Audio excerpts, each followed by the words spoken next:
Buenas tardes a todos. Les damos la bienvenida a otro jueves de justicia.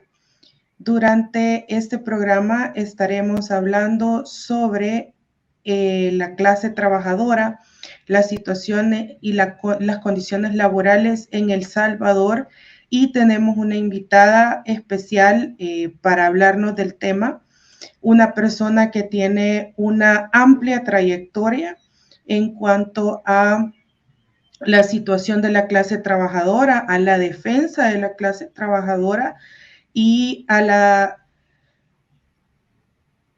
dignificación de la clase trabajadora. Nos visita este día Sonia Urrutia. Ella pertenece al Bloque de Rebeldía y Resistencia Popular, BRP. Le agradecemos mucho su presencia el día de hoy. Entendemos que el contexto que se está viviendo en este momento, las agendas pues las tienen súper apretadas, más que todo el BRP que está liderando la situación en el país.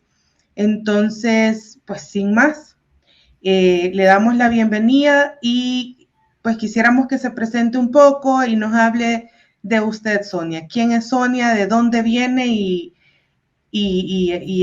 hay un poquito de su pasado.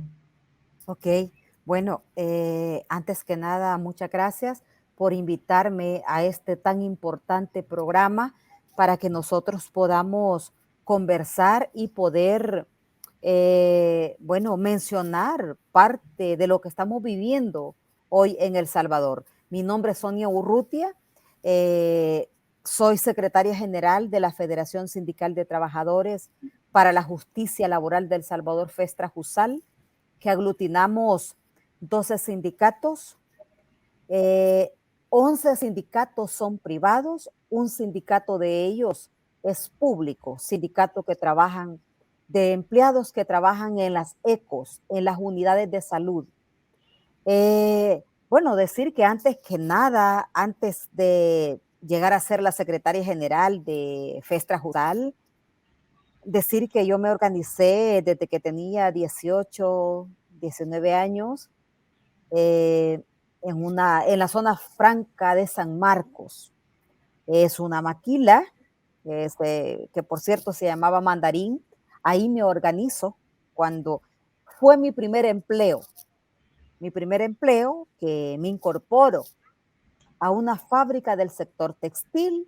¿Cuál era mi función? Era operaria dentro de esta fábrica. Trabajo 2 años, luego me incorporo, pues me afilio al sindicato Estitas, Sindicato General Afines y Conexos de Algodón, ¿verdad? Estitas, del sector textil. Eh, claro, en aquellos años iniciaban las zonas francas en El Salvador.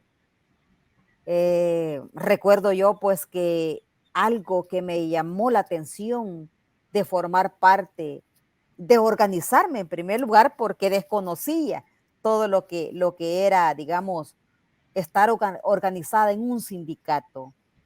Antes de ello, en la comunidad donde yo vivía, también estaba organizada en la junta directiva de las ADESCOS, ¿verdad? Que antes nos organizábamos hasta para meter el agua a nuestras comunidades. Entonces, desde ahí vengo ya yo organizándome desde que era una jovencita, desde que era una adolescente. Eh, bueno, me organizo, en primer lugar, formo parte de este sindicato, luego me despide la empresa, me despiden porque nos fuimos a huelga por las, digamos, por las arbitrariedades que se cometían en aquel entonces. Estoy hablando de 1993, 1994, donde los coreanos, los chinos, hasta les daban duro a las compañeras en la cabeza porque no aprendían, ¿verdad? Eh, bueno, desde ahí vengo, me incorporo ya a la fila sindical, me inicio, hay que decirlo, creo que es muy importante decirlo, me inicio con la Federación Sindical de Trabajadores FENASTRAS.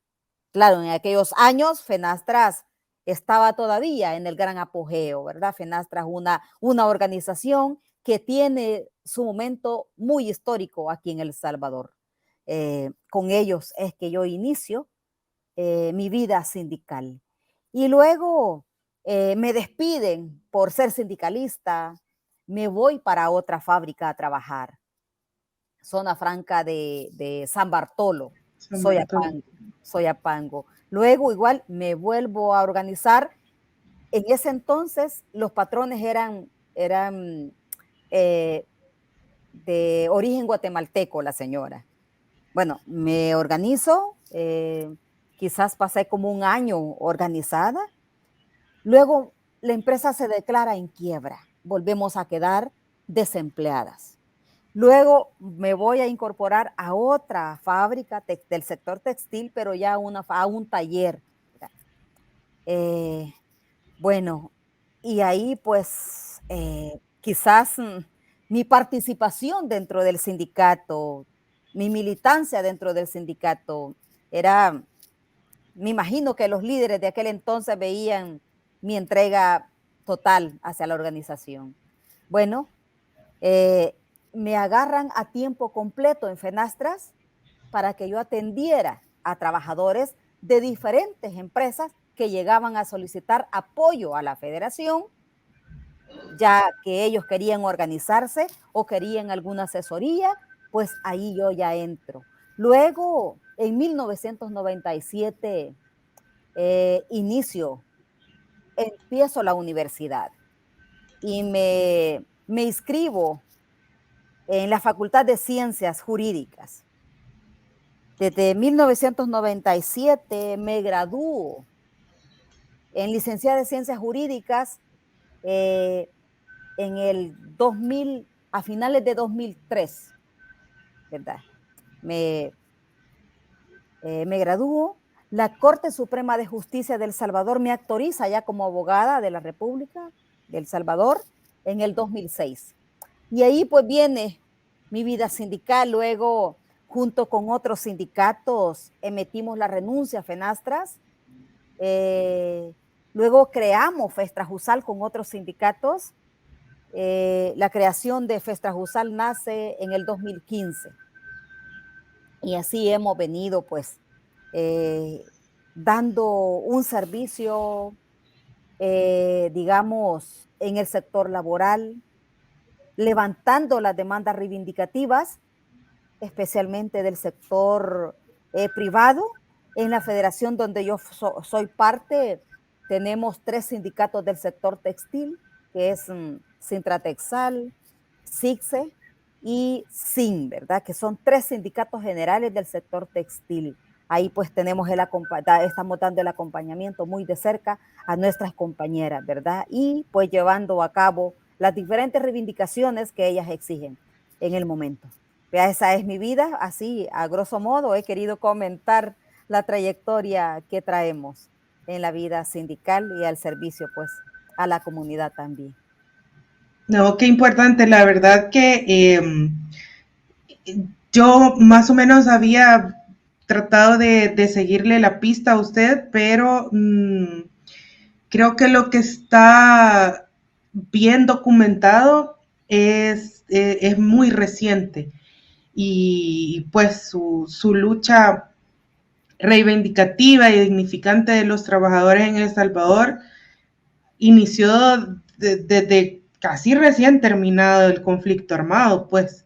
Claro. Y ya tiene Sí. muchísimo tiempo, muchísima trayectoria y qué importante tener personas como usted dentro de las filas de la lucha y dentro de las personas que están movilizando al movimiento trabajador en esta coyuntura crítica en nuestro país, porque usted no, o sea, no le pueden mentir, pues. Usted viene desde demasiado tiempo atrás, viene de batallar con colores, con gobiernos, con banderas, y su convicción sigue íntegra, que es la de la defensa y dignificación del trabajador.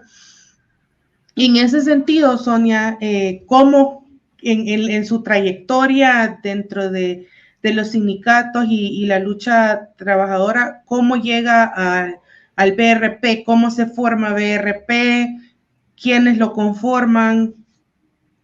Sí, mire, quiero comentarle de que nosotros iniciamos, bueno, decir que el movimiento sindical en El Salvador, bueno, y a mí me da hasta pena decirlo, ¿verdad? Pero hay que decir las cosas, ¿verdad? En el movimiento sindical, muchos sindicatos, yo les digo, son oportunistas. Ellos están bien, bueno, venimos de contar con sindicatos en tiempos de derecha, son de derecha, en tiempos del FMLN, son del FMLN, en tiempos de nuevas ideas, son de nuevas ideas. Y así, entonces, claro, es contar con liderazgos sindicales o líderes sociales que mantienen su postura o su ideología. Creo que en este momento, en el movimiento sindical, vuelvo a repetir, a mí me da hasta pena decirlo, pues porque ese es el movimiento que nosotros tenemos acá en el país. Y bueno, Nayib Bukele gana las elecciones en el 2019. Desde que Bukele gana las elecciones, ¿qué es lo primero que hace? Realizar despidos masivos, despidos arbitrarios, tanto a trabajadores de diferentes instituciones públicas como alcaldías municipales, con una retórica de odio hacia el pueblo salvadoreño, gobernando con una clara violación sistemática a los derechos laborales, sindicales, a los convenios internacionales, violación hacia los derechos humanos y gobierna con el apoyo directo de la oligarquía de este país. Entonces, eh, decir que cómo nosotros logramos aglutinarnos en el BRP. En el 2020, diferentes líderes sindicales me buscan a mi persona y me dicen, mire, Sonia, ¿qué hacemos? Y con ese temor, con un gran temor, hasta hablando suave, porque estamos en plena pandemia.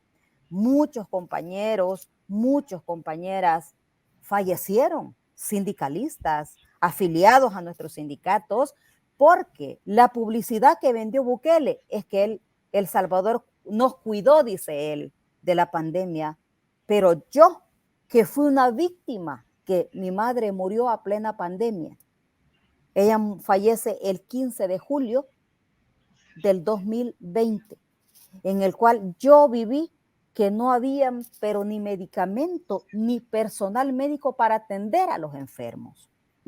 Ahora bien, preocupados de esa situación, ¿verdad? Que lo vivimos en carne propia, empezamos diferentes sindicatos a acercarnos y organizaciones sociales y a ver qué teníamos que hacer. Y decíamos, y hablábamos del FMLN, pues que ni el FMLN totalmente callado, silenciado. Sí. Entonces decíamos, tenemos que alzar la voz nosotros. Entonces, es así como el primer estreno que tenemos es el 31 de octubre, Día del Sindicalista, que esto es en el 2020. Entonces, salimos ya como bloque el 22 de enero del 2021. Y ahí nosotros decimos, nacemos un puchito de trabajadores y personas que nos citamos ahí para hacer la concentración. Y luego, sucesivamente,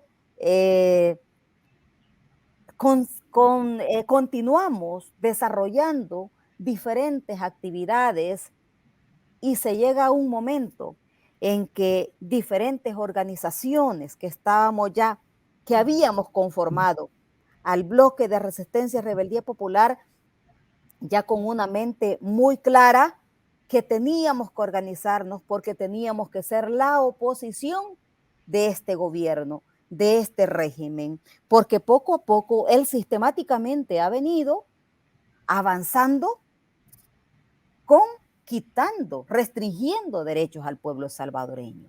Y es allí donde el bloque de resistencia, con ese conglomerado de 34 organizaciones, recuerdo que teníamos grandes encerronas hasta de 2 días con representantes de esas 34 organizaciones para tener definido qué rumbo llevamos, qué es lo que queremos, analizando la coyuntura actual.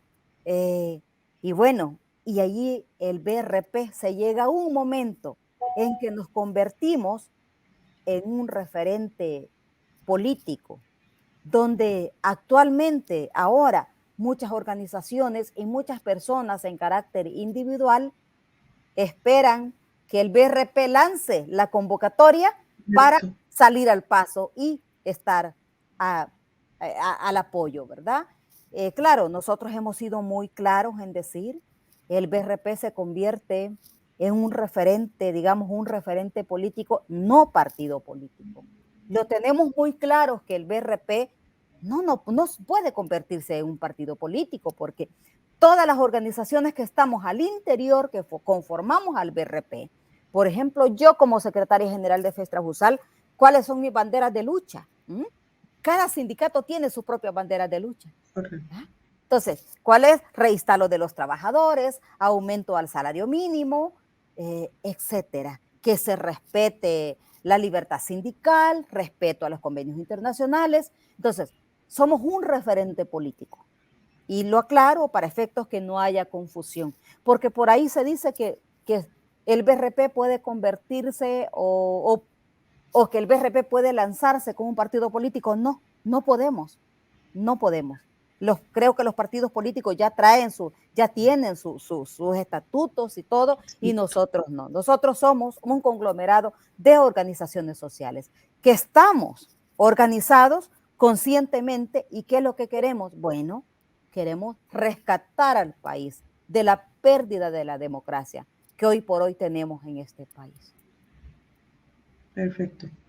Sonia, vamos a hacer una pausa ahorita, si quiere, para que pueda encender la luz, porque se le está oscureciendo bastante. Excelente. ¿Cómo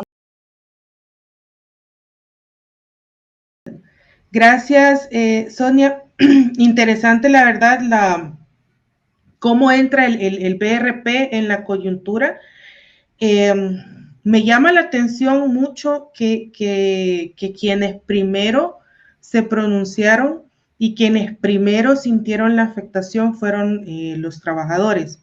Ahora, antes de seguir, sí quería externarle mis respetos y mis condolencias por la situación de su mamá. Lo lamentamos mucho, de verdad. Y ahí quizás la voy a secundar. Yo estaba en el país durante la pandemia y justamente mi familia completa se enfermó en el mes de julio. Justamente, y eso es cierto, no había medicamentos, no había atención médica. Los médicos del seguro lo querían atender a uno por medios electrónicos y no estaban listos ni siquiera para diagnosticar. Claro. Entonces, yo en ese momento estaba empleada y estaba trabajando desde mi casa, al igual que mi esposo. Privilegios, pues yo lo considero un privilegios claro, que no los tuvieron muchas familias. Claro. Y ahí quizás pidiéndole un poquito de insumos a usted, porque esto no se externó en el país, o sea, ni siquiera en los medios nacionales esto se hizo un análisis profundo. Pero yo sí creo, y usted que ha estado más de cerca ahí, realmente la pandemia afectó el sector productivo de nuestro país, pero no al capital, afectó al trabajador, ¿cierto? Claro, claro, mire, yo fíjese que cuando mi madre fallece, a los 6 meses fallece mi papá. Pero mi papá no murió de COVID. Mi papá falleció ya tenía una enfermedad, claro, con la muerte de mi mamá se le agudizó más, ¿verdad? Rápido, un cáncer, ¿verdad? Que rápido, un mes nos duró. Y nosotros llamábamos para diferentes hospitales y que nos decían, no podemos atenderlo. Si tiene fiebre, no podemos atenderlo. Entonces, aquí le digo, cuando este gobierno dice, ha sido el primer país a nivel del mundo que No. cuidó a los salvadoreños, eso es falso. Porque, y aquí le voy a agregar otra cosa. Cuando mi madre fue ingresada a la unidad de salud, no había personal médico para que la atendiera, ni enfermeras. En la sala donde mi mamá estaba, oiga bien, mi hermana se quedó con ella auxiliándola porque no había ni enfermeras, ni nadie quería tocar a los enfermos. Entonces las personas iban muriendo, claro, se enfermaban, ¿verdad? Porque como de bronquitis, y entonces tenía que estar alguien para que cuando esta persona le daba la tos, lo auxiliara. Y es allí donde estas personas fallecían. Mire, increíble que cuando mi madre estuvo ahí, salieron 4, así como entraron 4 personas, de uno en uno fue falleciendo quizás en el término de 3 horas. Entonces, para nosotros, El Salvador utilizó la pandemia, y no solo El Salvador, pero aquí para robar. Robó a mano llena Bukele. De acuerdo a datos estadísticos, de acuerdo al CNR, en el año 2020 se han inscrito 82 empresas a nombre de la familia de Bukele. 82 empresas nuevas del clan Bukele. Porque para eso fue utilizado aquí la pandemia. Vimos el gran ejemplo del Hospital El Salvador, ¿verdad? ¿Qué es lo que pasó?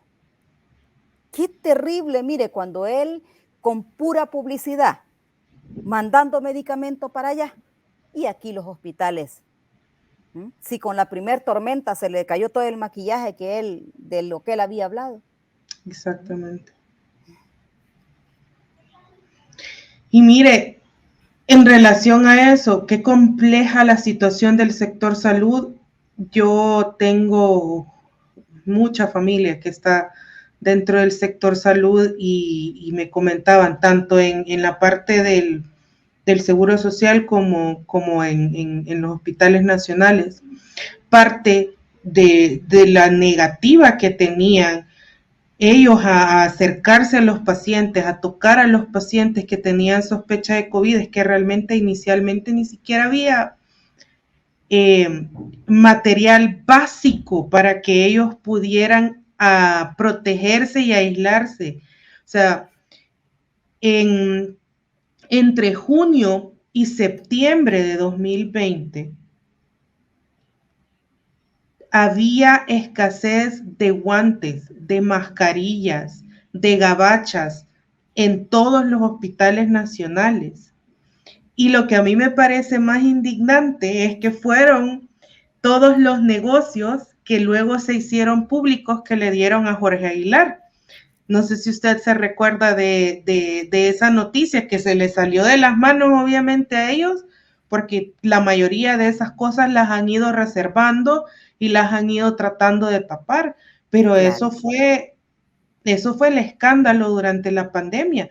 Y, o sea, es una violación conjunta a los derechos de los ciudadanos que fuimos ahí como pacientes, como de nuestros conciudadanos trabajando en el sector salud, porque es parte de las obligaciones del empleador proveerle todos los materiales necesarios para el desarrollo óptimo y seguro de su labor, cosa que no tenía ningún empleado del sector salud. No lo tuvieron por 3 meses. De los meses que estuvimos en confinamiento con nuestros derechos totalmente restringidos, porque si no nos íbamos a un centro de confinamiento, que por cierto, eso fue otro tema. Es otro porque tema. estaban destruidos. Yo tuve un familiar que estuvo ahí y estaban cayendo unas tormentas en julio y se les inundaba el centro de confinamiento. Así es. O sea, mire, yo creo que bueno, en este momento, imagínese que el sector salud es el sector más vulnerable que tenemos no hay medicamento. Bueno, hace poco, hará unos 2 meses que salió a través de estudios que un 70% de los médicos con enfermedades mentales. ¿Mm? ¿Pero por qué? Porque ellos saben en la grave crisis que los tienen, ¿verdad? Y bueno, actualmente vemos que es un gobierno que derrocha millones y millones en publicidad, en propaganda, pero no hay una prevención mínima para los desastres naturales. Y vemos, bueno, si las primeras tormentas que están cayendo en este momento han colapsado casi 14 sistemas de agua en el área metropolitana de San Salvador, dejando sin agua a miles y miles de hogares. Pues entonces, en ese sentido, nosotros podemos ver que estamos ante un gobierno y que poco a poco creemos nosotros que se le va cayendo esa careta, porque él gasta por muchos millones que él quiera, que él está invirtiendo en propaganda, en troles, tiene troles en todos los países, pero por mucho que invierta él en troles y en su publicidad, cuando la realidad aquí está colapsando. Fíjese que si ustedes se recuerdan, que quizás aquí me voy a salir del tema, pero en la última encuesta que han hecho, Bukele ya sale bajo con el tema de la reelección. Y entonces, pero ¿y eso qué significa? Por ejemplo, nosotros mi persona hemos estado visitando comunidades. Estuvimos, hará unos 20 días en San Francisco, Tacuba, Aguachapán. Cuando uno llega a la comunidad, las personas nos dicen, aquí nosotros no tenemos agua. Compramos una barrilada de agua cada 8 días. No hay empleo. Y uno se pregunta, ¿cómo sobrevive la gente? O sea, cuando usted visita realmente los municipios, ahí uno puede ver, es un desastre. El incremento de la pobreza es grave en este país. Y aparte de eso, que se han visto afectadas con el régimen de excepción. Por ejemplo, hay otros municipios. Claro, eso no lo dice Nuevas Ideas, que han habido alcaldes que los habitantes los han sacado corriendo y les han dicho, fuera de aquí. Entonces, creemos que poco a poco el pueblo salvadoreño va entendiendo, pero porque las crisis económicas, el alto costo de la vida es grave en este país. Cada vez para la familia se vuelve difícil conseguir el sustento diario de sus hijas. Pagar colegios, pagar, porque hoy hasta en una escuela pública se debe de pagar. Claro, ellos lo maquillan de manera, ¿verdad? Claro. Pero hoy los padres deben de colaborar para mandar sus hijos a la escuela pública. Algo que antes que llegara esta administración de Bukele no se tenía, pues. Se daba el vaso de leche, se daban uniformes, se daban zapatos. En este momento no. Entonces, podemos ver que la crisis económica es grave en este país y estamos al frente de un barco que creemos que poco a poco se va hundiendo y que los políticos responsables que están en el país no les importa, como que si ellos con gastar millonadas de dinero en publicidad, creen que con eso van a tapar la verdadera necesidad del pueblo salvadoreño. Complejo, la verdad, la situación, Sonia, realmente a mí me preocupa la situación económica en cuanto a cómo ha crecido el desempleo. Se sabe de despidos masivos y al lado de los despidos masivos han habido también amenazas de sindicalistas y me parece cosas de las que yo me he enterado a nivel personal por las personas con las que me relaciono, me parece grave porque como usted dice, los sindicatos, algunos, en algún momento se politizaron e iban con el color que les convenía, pero yo creo que nunca antes habíamos llegado a un nivel de amenazar a los sindicalistas con callarlos o si no te vas preso por el régimen de excepción. O sea, había pagos bajo la mesa, había favores bajo la mesa, había, y no que los favores y los pagos sean buenos, tampoco estamos diciendo eso. Al final eso es corrupción. Pero de eso a que hayan amenazas y no solo amenazas para la persona que forma parte del sindicato, pero también para su familia. Para, o sea, eso es grave, gravísimo, porque pasamos de la corrupción a la violencia. Del lado de ustedes, ¿cómo han visto ese tema? Usted que está dentro de los sindicatos, representando sindicatos, ¿se ha visto afectada por estas persecuciones, amenazas que se están haciendo desde el gobierno? Totalmente. Mire, lo que usted decía, habíamos tenido gobiernos de derecha, pero que nos dejaban trabajar, digamos. Nunca nos habían acusado de que éramos pandilleros o pandilleras o que éramos financistas de estas estructuras criminales.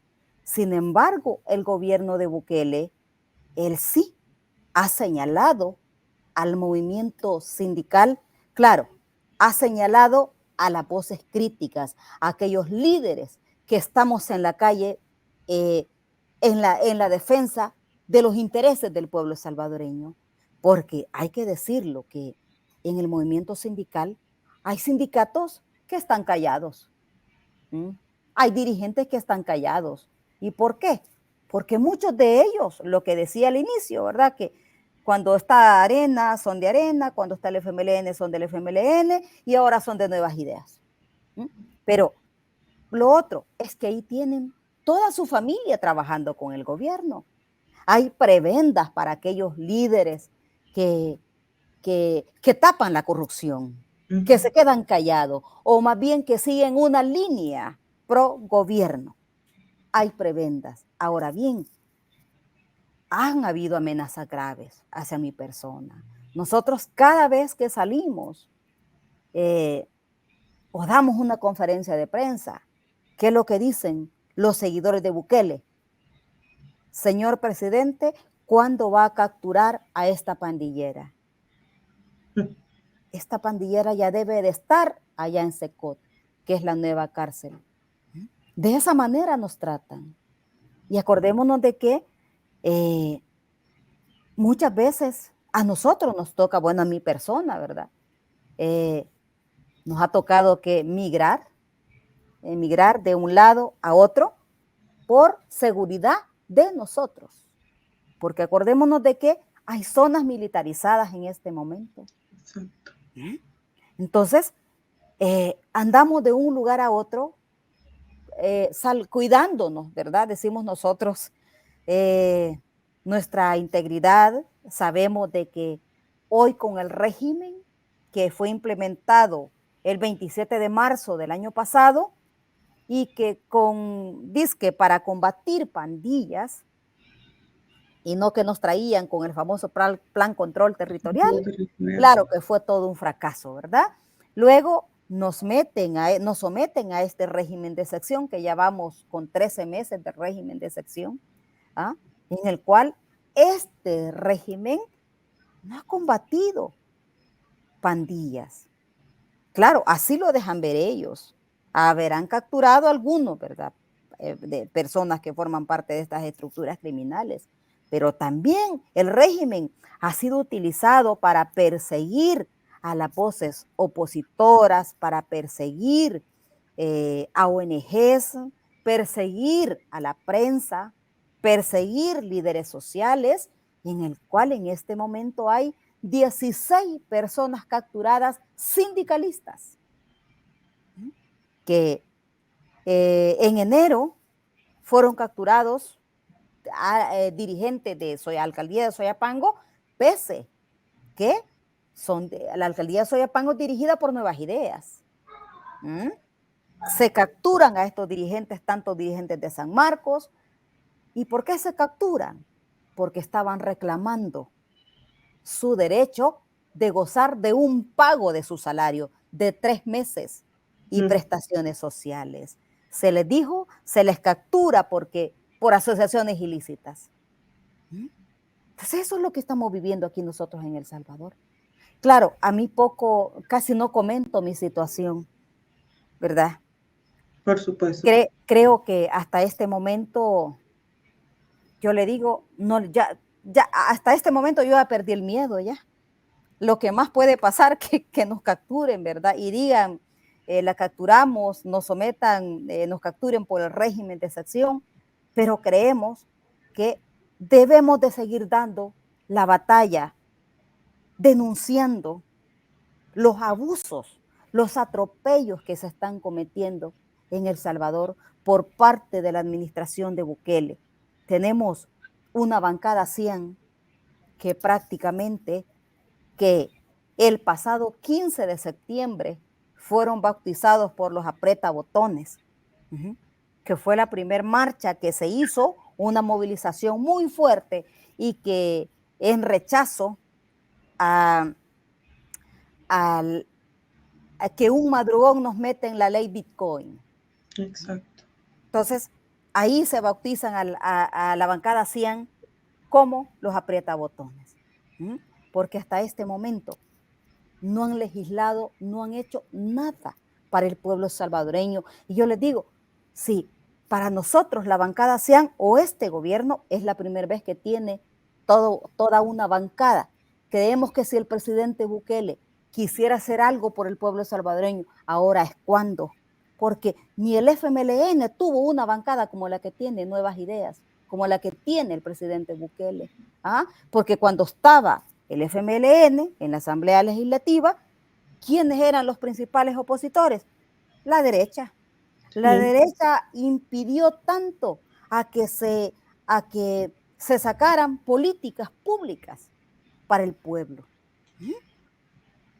Entonces, realmente decir que el régimen de excepción, claro que sí, perjudica mucho a las voces opositoras que estamos en este momento dando la cara y que ya vamos a cumplir un año, el 1 de mayo, cumplimos un año donde fuimos acusados por parte de Rolando Castro, por parte del gobierno, y se nos dijo, si salen a marchar, son porque son financistas de estas estructuras criminales o porque son pandilleros y pandilleras.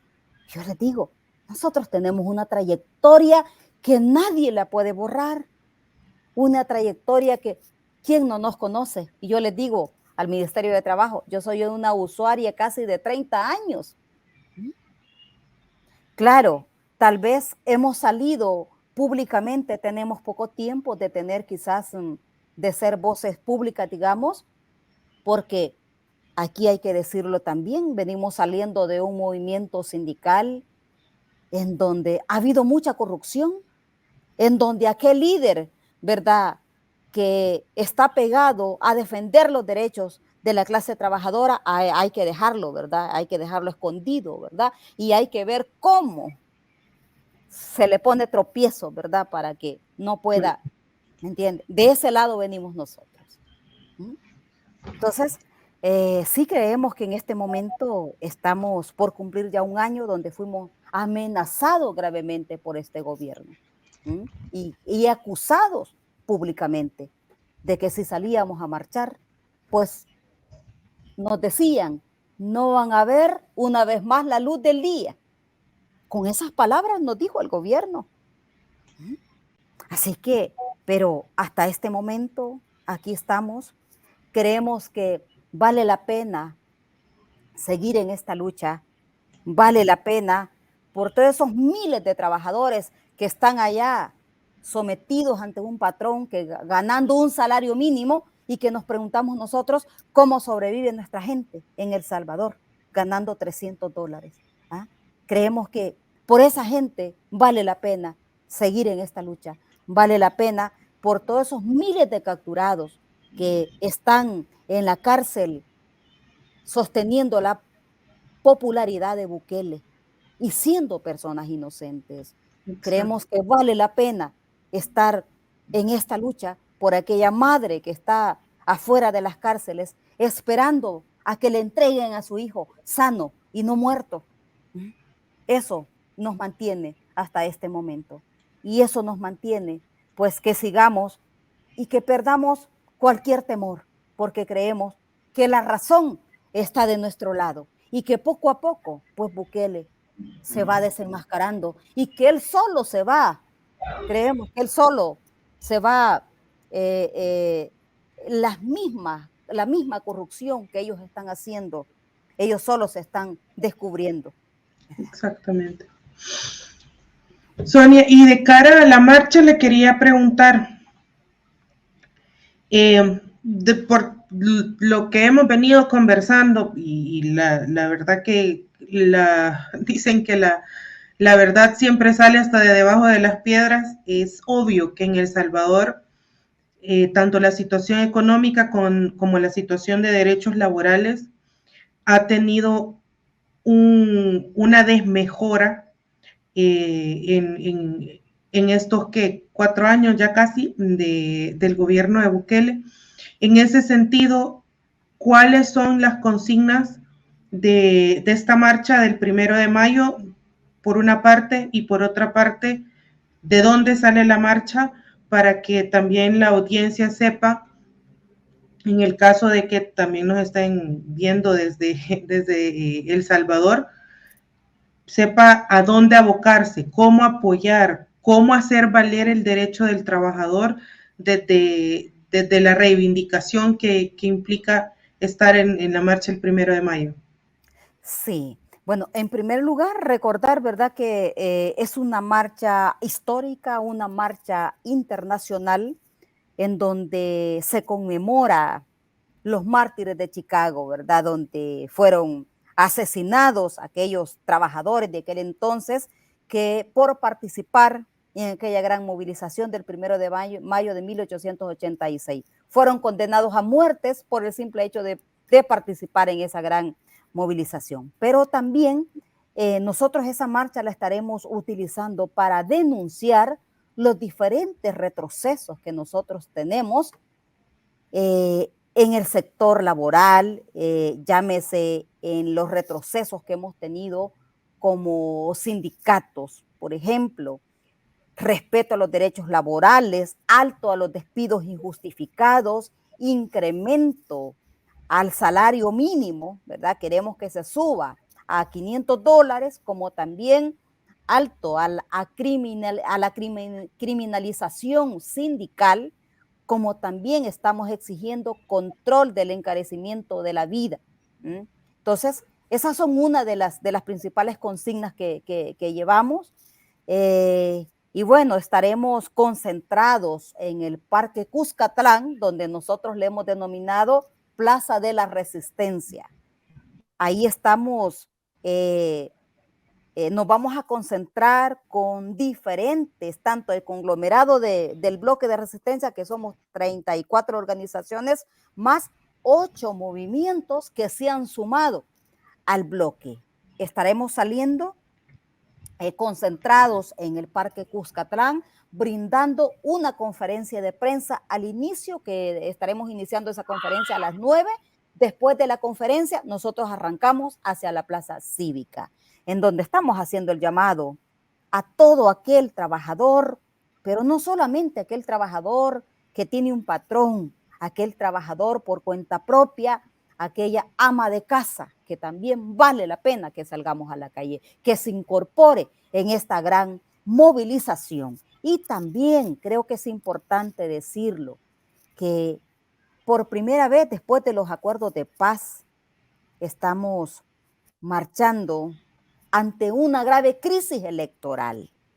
Estamos marchando ante los retrocesos, que ya lo decíamos, retrocesos si vamos a hablar del sector sindical, retrocesos que nos inscriben o nos entregan las credenciales una semana antes para que venza la otra junta directiva.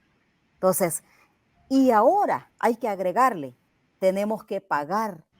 Para que se nos inscriba un sindicato hay que pagar $25. Y hoy, por todos los servicios que el Ministerio de Trabajo, en otras palabras, en El Salvador tenemos a un Ministerio de Trabajo privatizado.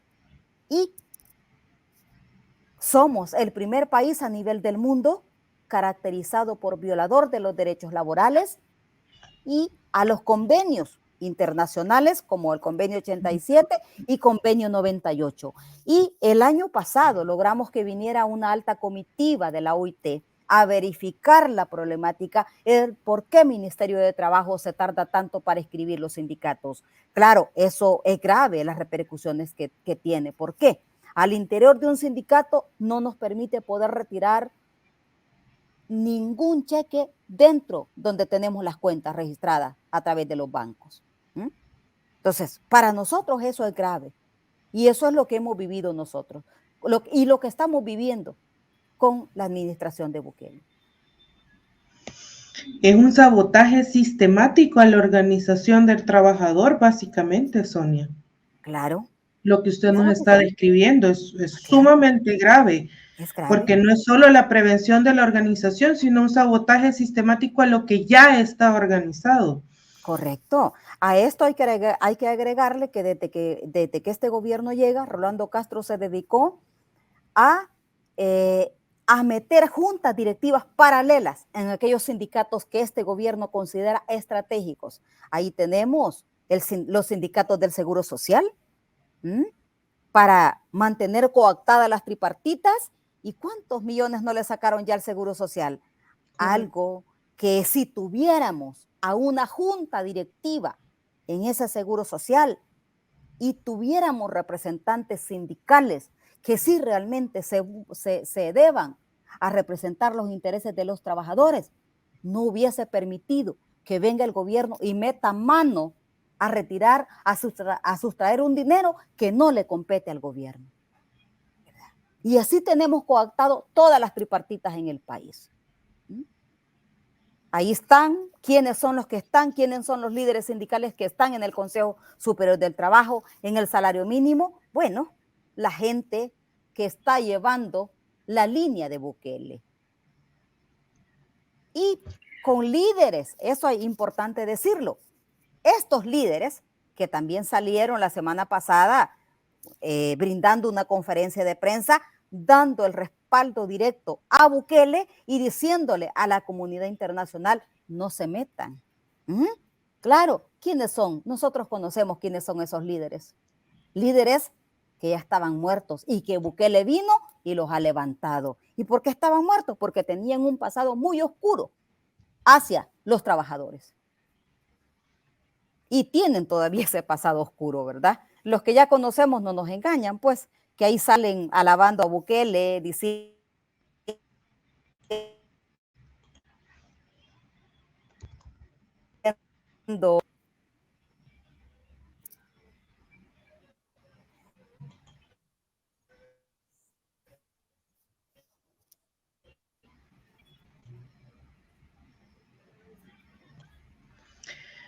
Complejo, la verdad, Sonia, la verdad es admirable toda la lucha, el seguimiento que ustedes le siguen dando, a pesar no solo de el reto que esto significa, sino que a pesar de su seguridad e integridad personal. En cuanto a la diáspora, que no está tan empapada de la labor del BRP, en cómo puede informarse, dónde pueden ver sus comunicados, cuáles son las redes sociales del BRP. Nos pueden buscar por Twitter, del Bloque de Resistencia y Rebeldía Popular. Nos pueden buscar por Facebook también como Bloque de Resistencia y Rebeldía Popular. Y también nosotros, bueno, yo tengo mi cuenta a través de Twitter, también me encuentran, ¿verdad? Como Festrajusal o como Sonia Urrutia. Ahí aparezco con la misma cuenta, aparece Festrajusal y como Sonia Urrutia. Y también puedo dar mi teléfono para comunicarnos cuando nosotros hagamos algo acá, nosotros les mandamos, ¿verdad? Para que ellos sepan qué es lo que está pasando también acá. Podemos darle, si gusta mi número, se los puedo dar, ¿verdad? Para efectos de mantenerles informados de lo que aquí en El Salvador nosotros como Bloque de Resistencia y Rebeldía Popular estamos haciendo. Excelente. Sonia, definitivamente le agradecemos el espacio, su tiempo, toda la información que nos ha brindado.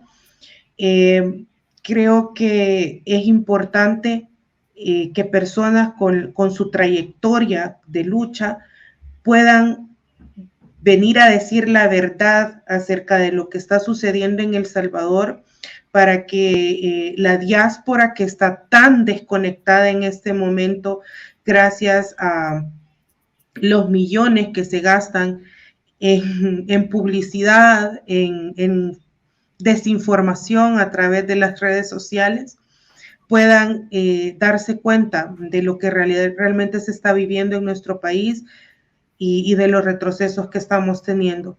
De parte de nosotros, definitivamente, las puertas quedan abiertas para el Jueves de Justicia y Scam Político. Vamos a estar en contacto. Hay muchos temas, creo yo, que les debemos de dar seguimiento, de la situación del país, de la situación de los trabajadores y de la situación sindical. Y nada, si usted se quiere despedir de la audiencia, adelante, por favor. Por supuesto, yo antes que nada agradecerle a usted, Anita, por permitirnos este conversatorio, y a los señores de la diáspora y a todos aquellos camaradas, aquellos compañeros y compañeras que nos sintonizan a través de este medio, decirle que estamos a la orden. Y pues usted ahí tiene mi teléfono y con total confianza usted pues puede dárselo a alguien que lo solicite, ¿verdad? Para, pues si quiere saber algo que esté pasando aquí, con mucho gusto, ¿verdad? Así que nos vemos el 1 de mayo con ese espíritu que nos caracteriza, porque para nosotros el 1 de mayo vamos a conmemorar a todos aquellos líderes y lideresas que murieron dando la vida por un mundo mejor. Ahora nos toca a nosotros aportar nuestro granito de arena. Así que nos vemos el 1 de mayo. Muchísimas gracias, ¿verdad? Y que tengan muy buenas noches. Gracias, Sonia. Muchísimas gracias a usted por la invitación. A nuestra audiencia les agradecemos por estar de nuevo con nosotros este Jueves de Justicia, y agradecemos a DJ Guanaco por retransmitir este programa en sus redes. Recuerden que nos pueden encontrar como scampolitico.org o como Scam Político en Twitter también. Pasen muy buenas noches y feliz resto de la semana.